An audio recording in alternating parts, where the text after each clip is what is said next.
Hello and welcome to another episode of Nintendo Story Month of Spooks. I'm your host, the Spooktacular. Okay, I'll stop talking like that. I get it. It's a lot, but it's fun. Happy Nintendo Story Thursday, everybody, and welcome to another episode of Month of Spooks. Felt like I was flowing right there. I am absolutely honored that this week's story is coming from my friend GameBoyZero, but not in the written form. No, GameBoyZero's coming to us in video form. Before I roll the story, I just wanted to share something about GameBoyZero with you guys.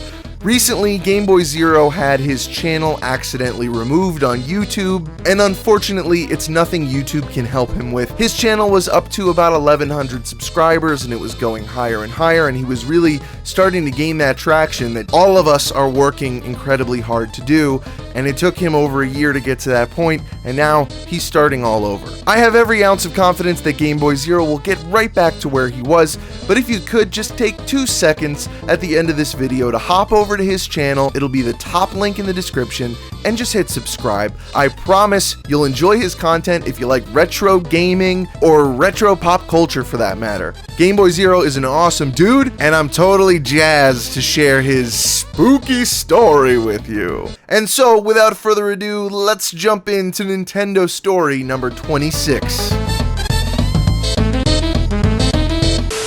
It's 1997. I'm about 14 years old. I grew up in a Christian home, that did not allow certain games in the house, like Mortal Kombat or Doom. That's what this story is about.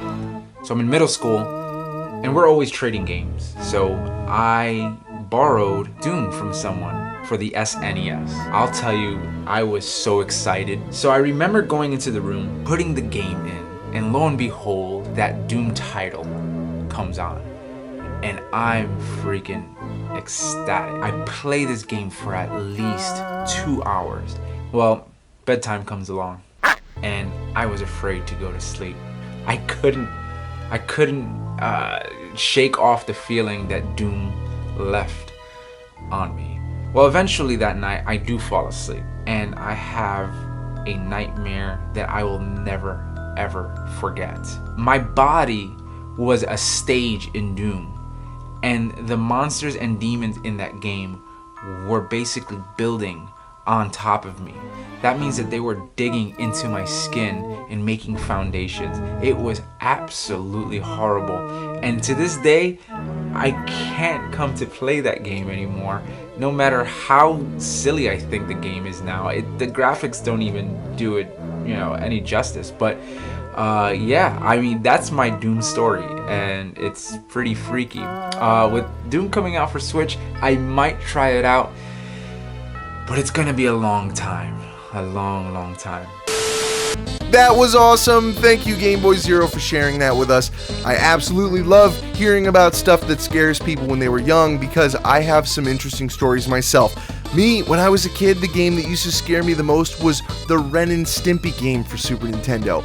Something about that weird inner mouth level and the music and the creepy sound effects totally pushed me off the edge as a kid, and I could never play that game. Another inexplicable thing I was afraid of as a kid was the startup screen for The Lion King for Super Nintendo.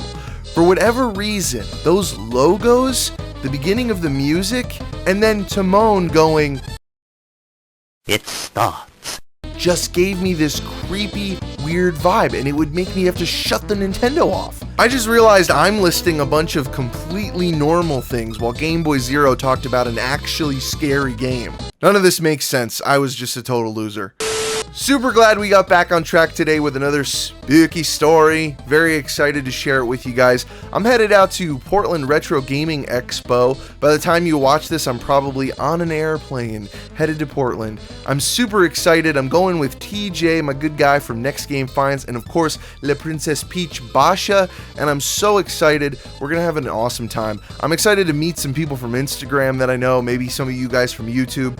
Just reach out if you see me, say, "Hey, Jesse," or "Hey, Nintendo Story." I'm there to meet people. I'm there to have a great time. I'm not going to shrug anybody off. So if you see me, give me a what's up. I can't wait to see you. I can't wait to get some pickups. I'm going to make a big video when I get back detailing everything that I saw, all the stuff that I picked up at the expo, and whatever else. Thank you guys for watching. Don't forget to like and subscribe and share with all your friends. It means the world to me. If you guys want to follow my journey at PRGE, follow me at Nintendo Story on Instagram. Keep up with my life. I'll see you guys in the next video, but until then, this has been Nintendo Story number 26.